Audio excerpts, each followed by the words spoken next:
എല്ലാ തമിഴ് மக்களுக்கும் என்னுடைய வணக்கம். கேரளாவில் எர்ணாகுளம் டிஸ்ட்ரிக்டில் ரொம்ப ஃபேமஸாக இருக்கிற மாஞ்சாலி பிரியாணி எப்படி செய்யலாம் தான் இன்றைக்கி நம்ம பார்க்க போகிறது. அதுக்காக சாதம் தனியாக ரெடி பண்ணணும், சிக்கன் மசாலா தனியாக ரெடி பண்ணி ஒன்றா சேர்த்து தான் நம்ம சாப்பிடுறது. எப்படி பண்ணலான்னு பார்த்துட்டு வரலாம். 4 to 5 பேருக்கு சாப்பிட்றதுக்கான அளவுக்கு தான் இன்றைக்கி நம்ம செய்ய போகிறது. அதுக்காக 1 கிலோ அளவுக்கு சிக்கன் எடுத்து வச்சுருக்கு. சிக்கன் மசாலா ரெடி பண்ணும்போது ஹோட்டலில் பெரிய குவான்டிட்டியில் பெரிய அளவில் செய்கிறதுக்கும் வீட்டில் கம்மியாக இருக்கிற அளவில் சிக்கன் மசாலா செய்கிறதுக்கும் கொஞ்சம் வித்தியாசம் இருக்குது. அதை நம்ம செய்யும்போது நான் சொல்கிறேன். சிக்கனுக்குள்ளே 2 டேபிள் ஸ்பூன் அளவுக்கு மிளகாய் தூள் சேர்த்துக்கோங்க. 1/2 டீஸ்பூன் அளவுக்கு மஞ்சத்தூள், 1/2 டீஸ்பூன் அளவுக்கு லெமன் ஜூஸ், 1/2 டீஸ்பூன் அளவுக்கு உப்பு கூடி சேர்த்து நல்லா மிக்ஸ் பண்ணி வச்சுக்கோங்க. 15 நிமிஷம் மூடி வச்சுக்கலாம். அதுக்கப்புறம் நம்ம இது முதல்ல ஒரு கடாய்க்குள்ளே போட்டு 1/2 கப் அளவு தண்ணி கூடி சேர்த்து வேக வச்சுக்கலாம். வேகனதுக்கப்புறம் இதுக்குள்ளே இருக்கிற சிக்கன் ஸ்டாக் இருக்குல்ல, அந்த தண்ணி வெளியே எடுத்ததுக்கப்புறம் மிச்சம் கொஞ்சம் ஆயிலில் லைட்டாக வறுத்தெடுத்து ரெடி பண்ணி வைக்கணும். இந்த மாதிரி தான் நம்ம வீட்டில் செய்கிறது. அதுக்காக இப்போ நான் 1/2 கப் அளவு தண்ணி கூடி சேர்த்து சிக்கன் நல்லா மூடி வச்சு வேக வச்சுக்கலாம். சிக்கன் ஸ்டாக் எடுக்கிறதுக்காக தான். ஹோட்டலெல்லாம் செய்யும்போது இப்போ ஒரு 20 கிலோ சிக்கன் இருக்குது அப்படின்னா அதில் ஒரு கொஞ்சம் சிக்கன் ஒரு 5 கிலோ சிக்கன் எடுத்து தனியாக சிக்கன் ஸ்டாக் ரெடி பண்ணி எடுத்துடுவேன். ஃப்ரெஷ்ஷாக இருக்கும் சிக்கன் ஸ்டாக். உப்பு மஞ்சத்தூள் மட்டும் போட்டு வேக வச்சு எடுத்து மாற்றி வச்சுருவேன். அதுக்கப்புறம் மிச்சம் இருக்கிற எல்லா சிக்கனும் டைரெக்டாக எண்ணெய்க்குள்ளே போட்டு வறுத்து எடுத்துடுவேன். சிக்கன் ஸ்டாக் எடுத்த சிக்கனும் சேர்த்து எல்லாமே எண்ணெய்க்குள்ளே போட்டு வறுத்து எடுத்துடுவேன் டைரெக்டாக. நம்ம இப்போ அந்த மாதிரி செய்கிறதுக்கான குவான்டிட்டி இல்லை, அதனால தான் இந்த மாதிரி செய்கிறது. புரிஞ்சிருச்சுன்னு நினைக்கிறேன். இப்போ நம்ம சிக்கன் நல்லா வெந்திருக்கு. அதில் இருக்கிற தண்ணி நம்ம 1/2 கப் அளவு தண்ணி ஊற்றியிருந்தோம் இல்லைங்களா, அது சிக்கன் ஸ்டாக்கு எல்லாமே சேர்த்து நமக்கு 1 கப் அளவுக்கு கிரேவி கிடச்சிருக்கு. 1 கப் அளவுக்கு இருக்கணும். அதை மாற்றி வச்சுட்டேன். சிக்கன் ஆல்மோஸ்ட் நல்லா வெந்திருக்கு.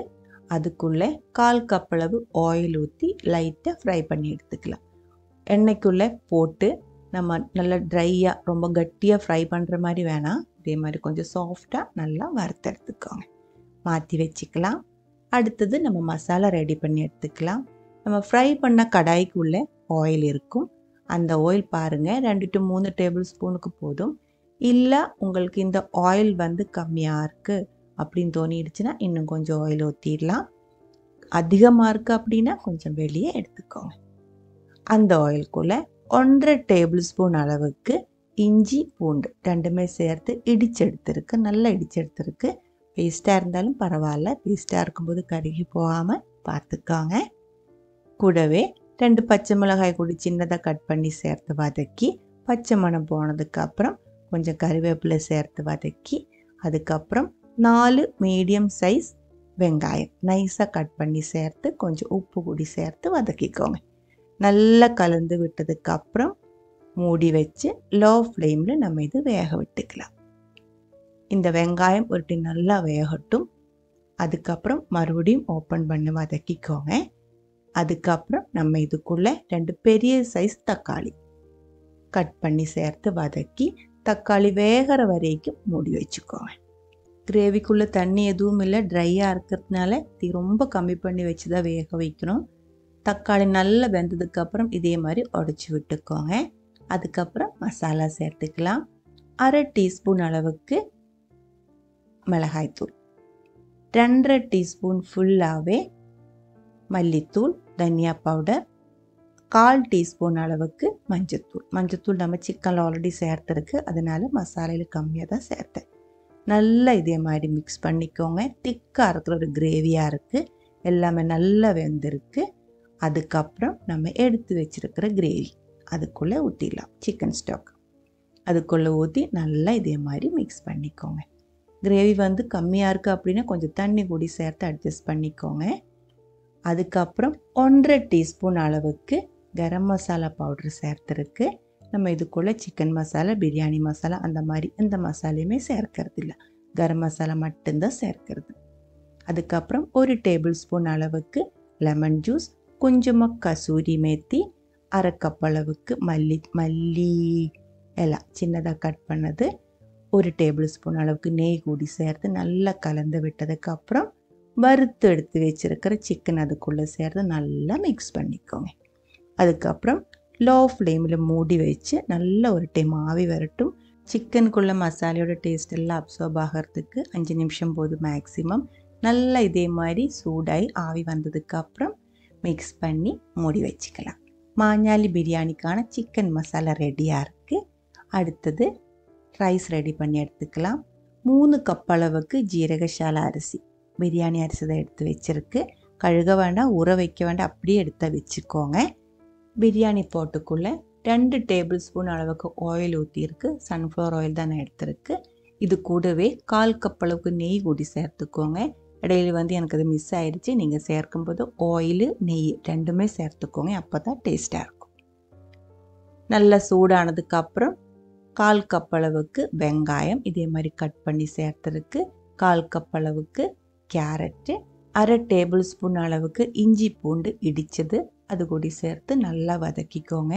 கலர் ஒன்றும் மாறி போக வேண்டியதில்லை, சாஃப்டான போதும். 2 பிரியாணி எல்லாம் கட் பண்ணி சேர்த்துருக்கு. 2 பீஸ் பட்டை, 2 பீஸ் ஸ்டார் அனைஸ் நட்சத்திர சோம்பு, 6 ஏலக்காய், 6 கிராம்பு, 2 சின்ன பீஸ் ஜாதி பத்திரி, 1/2 டேபிள் ஸ்பூன் அளவுக்கு பெப்பர் மிளகு, 1/2 டேபிள் ஸ்பூன் அளவுக்கு சோம்பு. இவ்வளோ சேர்த்ததுக்கப்புறம் ஒரு டைம் வதக்கி உடனே தண்ணி ஊற்றிடலாம். 3 கப்பு அரிசிக்காக 6 கப் அளவு தண்ணி, டபுள் குவான்டிட்டி தண்ணி தான் நம்ம ஊற்றுறது. இது ஊற வைக்காத அரிசி வேகிறதுக்கான தண்ணி தான். ஊற வச்ச அரிசியாக இருந்தால் 1 கப் அரிசிக்கு 1.5 கப் அளவு தண்ணி அளவில் 4.5 கப் அளவுக்கு தண்ணி போதும்.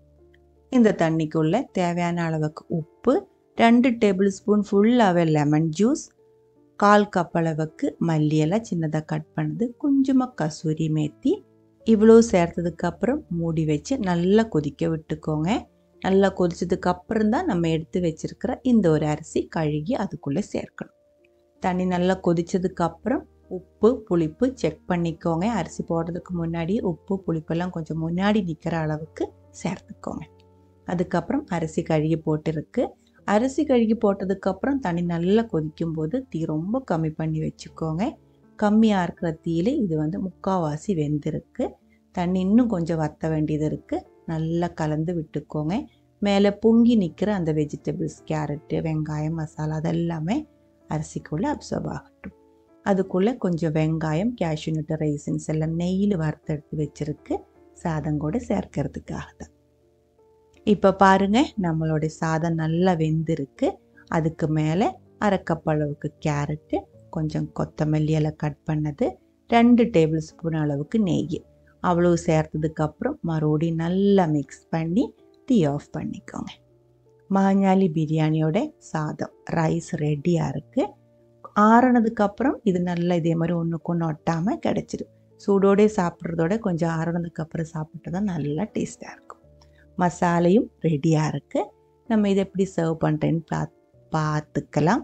ஒரு பவுலுக்குள்ளே நம்ம நெய்யில் ஃப்ரை பண்ணி எடுத்து வச்சுருக்கிற வெங்காயம் கேஷ்யூ நட்டு ரைசின்ஸு கொஞ்சம் கொத்தமல்லி எல்லாம் அதெல்லாம் போட்டதுக்கப்புறம் ஒரு ஆள் சாப்பிட்ற அளவுக்கு சாதம் இதே மாதிரி நல்லா அமுத்தி வச்சுக்கோங்க. பிளேட்டுக்குள்ளே சாதம் வச்சு ஓரமாக சிக்கன் மசாலா சர்வ் பண்ணி ரைத்தா பிக்கிள் ஊறுகாய் இருக்கு இல்லைங்களா, ஊறுகாய் அதே மாதிரி பிரியாணி சம்மந்தி அந்த மாதிரி எல்லாம் ஓரமாக சர்வ் பண்ணி நம்ம இதை சாப்பிட்டுக்கலாம். இந்த ஒரு மாஞ்சாலி பிரியாணியோட ரெசிபி உங்களுக்கு பிடிச்சிருந்தா கண்டிப்பாக ட்ரை பண்ணி பாருங்கள். அதுக்கப்புறம் உங்களுடைய கமெண்ட்ஸ் எல்லாம் சொல்லிடுங்க. இந்த சமையல் பிடிக்கிற ஃப்ரெண்ட்ஸுக்கு மறக்காமல் ஷேர் பண்ணி விட்டுக்கோங்க. நீங்கள் இது வரைக்கும் நம்ம சேனலுக்கு கொடுத்துட்ருக்கிற சப்போர்ட்டுக்கு ரொம்ப ரொம்ப நன்றி. உடனே பார்க்கலாம் இன்னொரு ரெசிபியோட. அது வரைக்கும் வணக்கம்.